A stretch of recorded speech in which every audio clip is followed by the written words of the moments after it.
let's say I was to write an autobiography on your life. And of course, it will be filled with good things, bad things, and some boring things. And it would be okay for me to give my personal opinion on your life story. The issue would be if I decide to erase your contributions of your life story and then decide that I would take credit for them as if I were in your life. Your family, if they really knew you, they wouldn't appreciate that at all. And if they was really your family, they would, gunshots!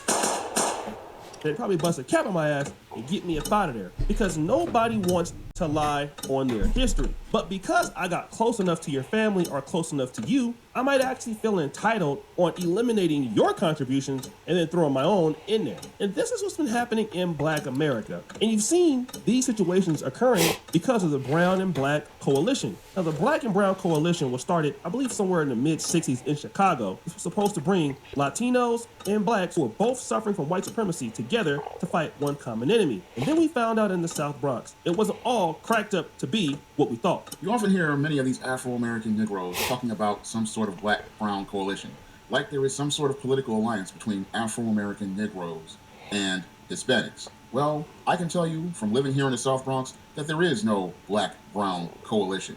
I've lived here in the South Bronx for 42 going on 43 years, and there is no coalition whatsoever. Hispanics have all the economic and political power here in the Bronx. And they didn't take it from the Afro-American Negro. The Afro-American Negro gave it to the Hispanics in the community. Welcome back to Kingston Reviews. Derek here. Thank you guys for tuning into another video. I really appreciate it. So today I'm doing a review on Oshay Duke Jackson's video on Fat Joe. This is like the second or third video that he's done on him, talking about the FBA. I actually didn't even know what this was until I had done my reparations videos, and I got a lot of comments from the FBA community apparently, and so I wanted to talk to you guys a little bit about this video, some of the points that they're making in it, and why I wholly disagree with what they're saying. So let's talk a little bit about coalitions. The Black community here in America has got a history of trying to partner with, I call a coalition basically a partnership, right? The Black community has a history of looking for these coalitions to try to help the community. So they're trying to work with the brown community, the Asian community, the white community, all these different communities. And the problem with a partnership is typically in a partnership, there's always going to be a weaker partner, whether that's weaker by creativity, weaker financially, or just amount of sweat equity that they're willing to put into this partnership. And at the end of the day, people end up looking out for their own self-interest. So an example of this is you take a look at McDonald's and what happened there. You have a guy that came up with the idea of McDonald's. He started his restaurant, but you have an entrepreneur, Ray Kroc, that comes in, sees the opportunity, and ends up taking the business away from the original owner of McDonald's. Ray Kroc basically stole the business away from him, fair and square, right? Now, you can't look at Ray Kroc and say, hey, you know, he stole the business from McDonald's. You could, but at the end of the day, he got it and he won. And that's what we want to do in life, is we want to win, right? We can't look back and go, well, we coulda, woulda, shoulda, right? And so partnerships are not always the best way to go, or coalitions. I think we need to look within and say, hey, what can we do individually to be successful in the community or for ourselves? And if we continue to do that, you're going to start seeing some success. But I think, unfortunately, the Black community is continually looking for these coalitions, looking for this help, and really we just need to look within. Now, this is interesting because the South Bronx, or the Bronx in general, is credited with creating hip-hop. And that culture of hip-hop spread all across the world, and we understand it. Then Fat Joe basically said that Latinos did this. They've been like lately talking about Latinos wasn't in rap and this. These guys are delusional. We're from the Bronx, New York. It happens. And so when hip-hop started, it's Latino and Black, half and half. But they going at me because I'm like the only Spanish dude, like really with a big voice. That and Latinos wasn't there, you was invited, you are a specimen.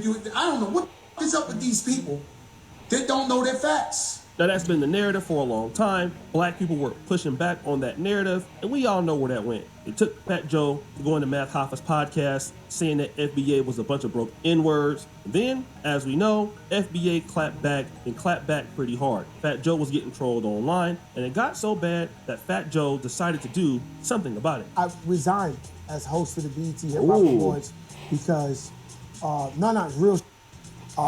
2 Chainz said I've been monopolizing, so he said, yo, let me host. I know I can be a good host. I said, you know what, my brother? You can be the host next year. Now, if you guys have watched some of my other videos, you know that I actually grew up in the Bronx in the early 80s. I went through that whole hip hop, the beginnings of hip hop and the crack epidemic and all that. It was pretty crazy. But I can definitely tell you 100% that there's always been a strong Hispanic community in the Bronx, period, end of the story.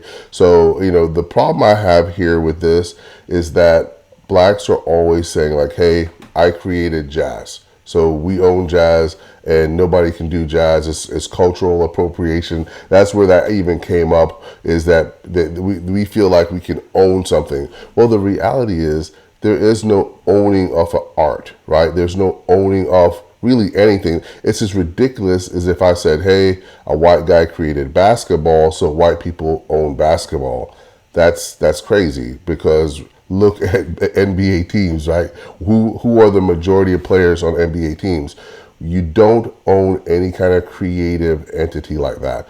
Once you've created it, if someone else sees it and can do it better, that's just the reality of it. So we got to get off of that. The black community, FBAs, y'all got to get off of the idea that you own, you know, intellectual concepts that nobody else can do or nobody else can do better, because it does happen, okay?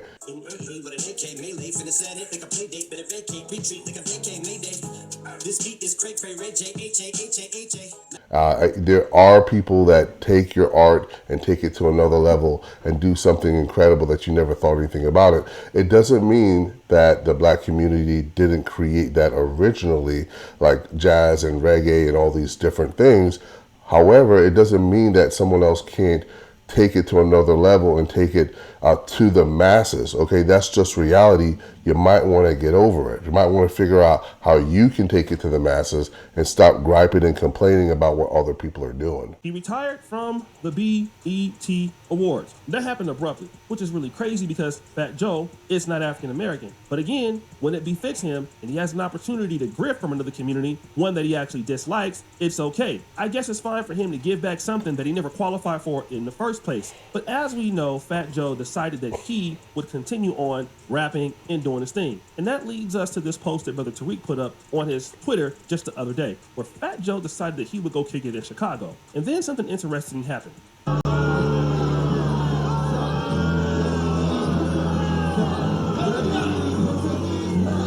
Fat Joe came on stage and got booed. People weighed in on the conversation with many different thoughts and ideas. Let's check out CC Freeman. Were they booing him because Black American freemen are on code and letting Fat Joe know that he is not a part of our culture and won't get away with disrespect? Or was it because the sound system was bad? I hope it was because we're on code. Then another person says, I thought FBA was just on the internet. Another person goes, why would they boo Joe? That's not like the shot. This one's interesting. I find this hard to believe. Chicago got hella Puerto Ricans. Also, why don't they show the crowd? Because anybody can add a booing sound effect. This person goes, you're spot on, Tariq. Fat Joe's comments about hip-hop and black people have been out of line, especially considering the culture he benefited from. It's wild how some arts rewrite history and disrespect the very foundation they stand on. The whole illusion of black and brown unity is just that, an illusion. The anti-black sentiment in Latin America is real, and they're often the first to sell black people out when it's convenient. The booze in Chicago send a clear message. You don't get to bite the hand that built you and expect applause. Respect is earned, not owed. Why would they pay to see him? But then another clip came about where this brother who was locked up in prison with some Puerto Ricans said this. A Spanish person is black all day, the blacks all day, and your rogues. As soon as the Spanish people or a person get around their kind, 4 or 5 deep, preferably, more is crazy, but they get about 4 or 5 of them, they're gonna start talking Spanish, and then they're gonna start talking about you, or one of them gonna start talking about you in Spanish, you know what I'm saying? And they're gonna be, you gonna hear black, Moreno, and all that. You gonna see that it's gonna be racist first. When you go to the prison system, I don't care how cool you is with the Spanish dudes. You know what I'm saying? They get 1, 2 Spanish dudes, they stay too deep, they cool as hell, they black. You know what I'm saying? But 5 of they con coming in, you'll see that they start eating together. In his honest opinion, Puerto Ricans is cool and they black when it's a few of them. But when a lot of them come, all of a sudden, they start to differentiate themselves. And that leads me to a greater conversation about the city of Chicago as a whole. You see, Chicago has a large Puerto Rican population, and not only that, a large Latino population, in a city that is divided a lot by race. Chicago is the most segregated city in America. And if anybody knows about segregation, black Chicagoans know it. Now remember, the migrant crisis hit Chicago very hard. And because it did, it forced a lot of blacks out of their parks and homes on the south side and the west side. And a lot of these immigrants that came into the south side and the west side were, you guessed it, Latino immigrants, raising up crime in those areas and also making things hard for African Americans. There's so many things for me to tackle here. I don't even know where to start. But the first thing I thought I would start with is this whole idea of, you got one Spanish person, they'll hang out with the blacks, you get a couple, they'll start hanging out with themselves. Well, I can tell you, being that I've been here since the 80s and I went to PS 128 and all, public school, black folks are the most racist folks on the planet. We're not only just racist against all the other races like white, Chinese, Spanish. We're actually the most racist against ourselves, right? You got light skin, dark skin, talk proper, don't talk proper, rich, poor. Like, we are the most judgmental people on the planet. I know a lot of you are not going to agree with me or disagree with me. Either way, let me know in the comments. But since I've been here in the States, I've seen black people talk about how this guy's got big lips, a big nose, small lips, small nose, light skin, dark skin. It's just on and on and on. So when I also hear about, Hispanics getting together when it's 2 or 3 of them, that's so much bullcrap. Because if you walk into a school and there's 10 black people, those 10 black people are going to be clicked up together, especially if it's a majority white school or majority Hispanic. You look at prison, blacks are together, whites are together. It's actually human nature in general. But I think that in general, the black community takes that to a whole another level. I've seen it in the corporate world. I've seen it at school. I've seen it everywhere I've went. No matter where you go, they tend to kind of stick together. And like I said, a lot of that is human nature. But I think sometimes we miss the boat by saying like, hey, I'm going to have this prejudice about people that I haven't even had an opportunity to deal with, right? And it is human nature to kind of hang out with your own.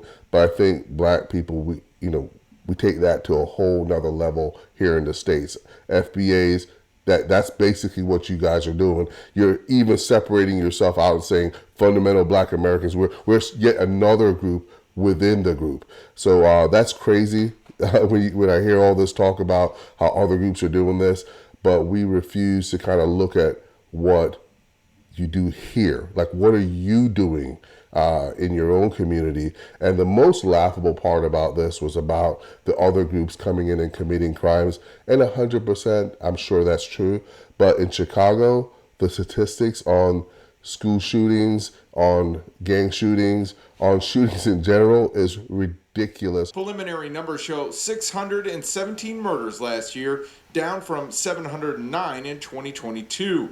There were also fewer shooting victims, 2,883 last year compared to 3,484 in 2022. And just in case you were wondering about the statistics, blacks were 20 times more likely to be involved with these shootings, and it was 40 times more likely to occur in certain neighborhoods. And the last piece of this puzzle is whenever you try to point out any kind of statistics on crime as it relates to black Americans, you're going to get a lot of hurt feelings. You're going to hear a lot of talk about, systematic this and systematic that.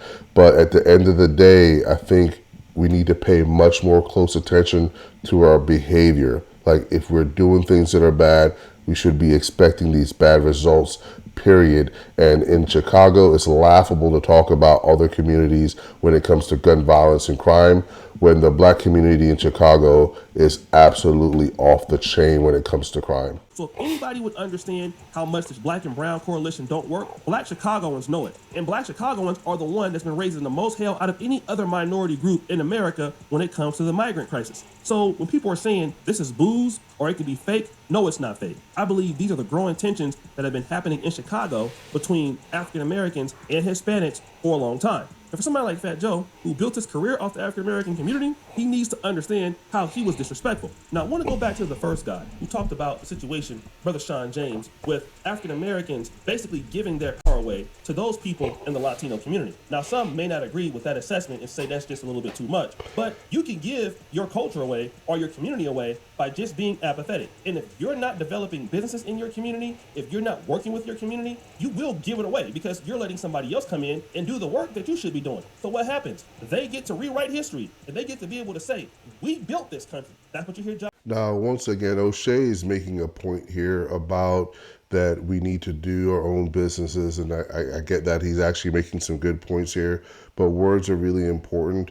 When he said that the black community gave it, you can't give something that you didn't have. They did not have the business and give it away. These opportunities were created by the other communities. So you got to just be real careful about the words you're using. And when you're saying like, you know, they gave it to them, they gave, Fat Joe an opportunity to be a rapper. You got to be really careful about saying that you're giving someone something when in reality that person probably did some hard work to create those opportunities for himself. Like was almost saying, that's something that only African Americans used to be able to say because of the slave trade. Now you're hearing other people come in and say they didn't build the country, we built this country. And now that we got our numbers up, it's us that have a $3 trillion economy, not them. We are the largest voting bloc, not them. Then African Americans, or hashtag FBA, we tend to get upset with that. But the reality is, if you don't put in the work, if you don't develop your community, somebody comes in and develops the things for you, for themselves, and then they take credit for what you have, and then they're entitled and they get mad because you didn't let them walk over you. I know that's crazy, right? For somebody to take your accomplishments as theirs and then get mad at you for not wanting to share it with you. But you can never go to the Puerto Rican community or to the Latino community and get any of their accomplishments, because if you do, you're gonna find out real quick that that's hashtag Puerto Rican pride or hashtag Latino pride. But that's what happens when you don't care. And being apathetic basically just means that you don't care. You don't have an interest in this, or you don't have an interest in that. And now with the bullying coming with Fat Joe, a lot of other artists are starting to understand that, yo, this is not really cool for me to be out here like that. This is not really straight for me to be out here living like this. Because man, these people out here are seriously not playing with me. And it has to be more than just booze. We actually need action behind it. We need, as we know, people that work together, people that support each other, people that have a common goal, people that have commonalities in what they want to have as far as achievements and what you want to see for your community. And the reality is always going to be this: if you don't build it for your community, you will never have it for your community. And those people who do want it more than you are going to go ahead and say that they did everything, and while you did nothing. And you might want to say that your ancestors did this and that, but people are not going to care. They're going to go out there and still disrespect you because, again, a lack of effort allows everybody else to come in and eat off your work. All right, so we're going to go ahead and end the video here in just a little bit. I did want to wrap it up by saying that I think that Oshay Duke Jackson puts out some really great content. I watch his stuff all the time. I think he's about 80%, maybe 70 to 80% right on this. And the reasons why I say that he's wrong about a couple things is not necessarily that he's wrong that we don't get credit in the black community here in the United States, that you guys don't get credit for what you've done. Is that it's kind of like, you know, what have you done for me lately?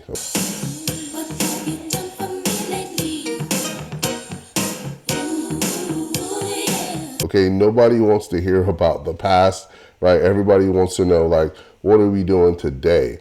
And I think what I've seen over the last several years is all these different communities, Hispanic, Asian, they come here to the States, they start to build and create things for their community, for their families.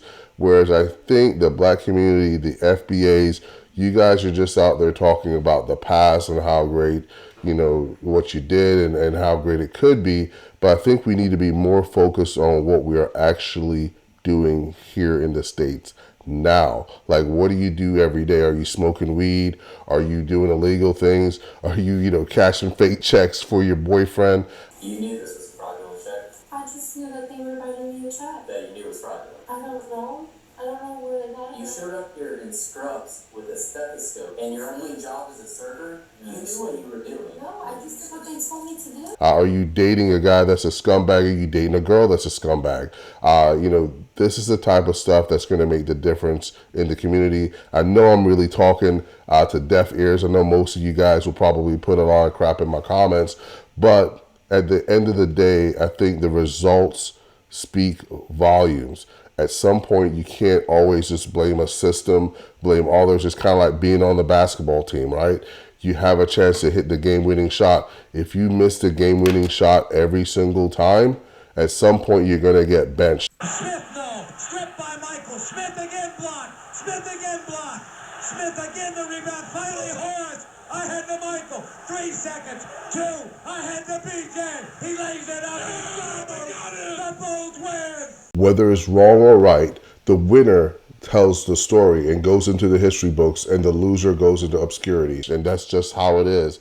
We just got to start saying, hey, what can we do better, and looking at our own personal responsibility and start worrying about that, and start worrying about what Fat Joe is doing, what Fat Joe is saying, and worry about what some of the other dudes that are in the black community, what are they doing, like Puff Daddy, the kind of crappy stuff that he's done. Let's start worrying about that stuff and stop worrying about Fat Joe.